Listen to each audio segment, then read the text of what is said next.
You had mentioned some of the things that when we talked via email, like how could we be a leader as far as cleaning up the environment and helping the environment. Health to me extends beyond the physical body to me, for me, and it always has. For me, it includes our body, it includes our space, it includes the land that surrounds us. I feel like we're all connected, and this is we're having a symbiotic relationship with the planet. We need to take care of it, and I know that sounds tree huggy for a lot of people, but it's a fact that where the environment is going to wash away if we don't take care of it.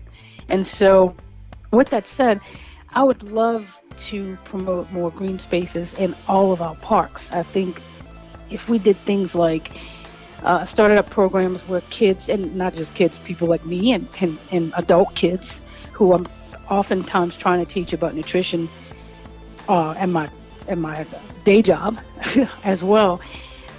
If we could teach them why we flood, kids like to learn, and what type of ground features such as pervious pavement and rainwater barrels help to slow flooding, and how we can each implement these lessons into our own homes and our own neighborhoods.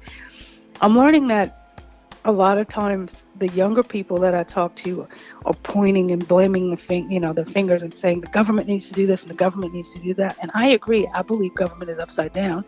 I think government should serve and not dictate to the people. So that's actually one of the reasons the main reason really why I'm running. But we all play a part. And the planet doesn't care about the government.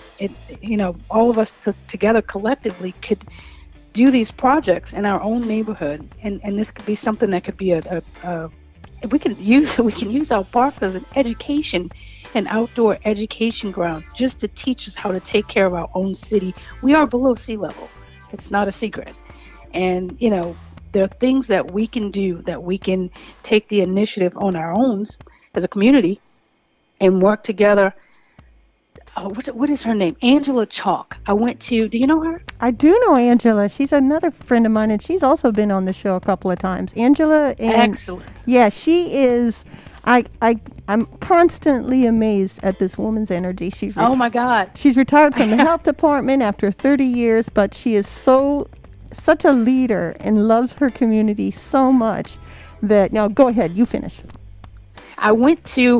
I saw an article, and I went to the 7th Ward because that's where she had the stormwater drains and the rain barrels, and she wasn't home when I went.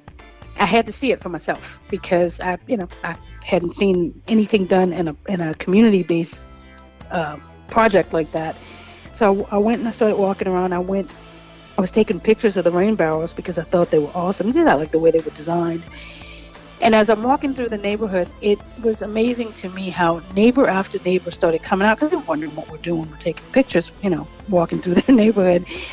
And they started educating me and my kids on what the rain barrels were for. They wanted to make sure that I went down and saw the solar bench at the end of the block.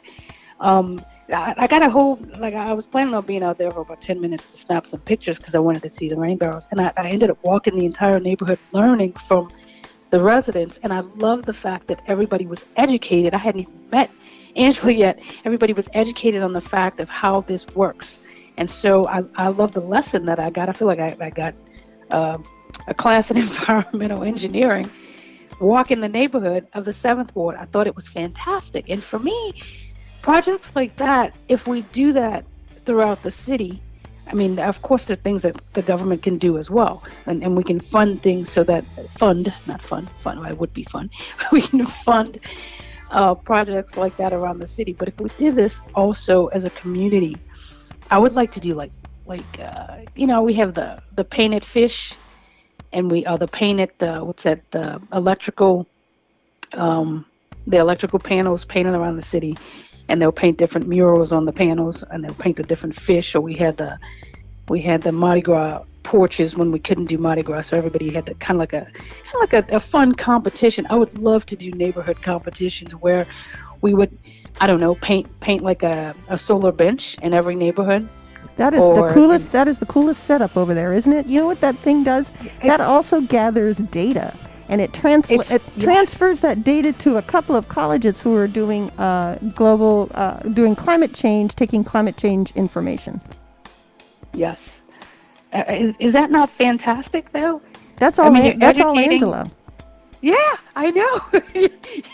You're educating communities, and you're even bringing local artists into it. In my vision, so things like that, I think, are so easily done.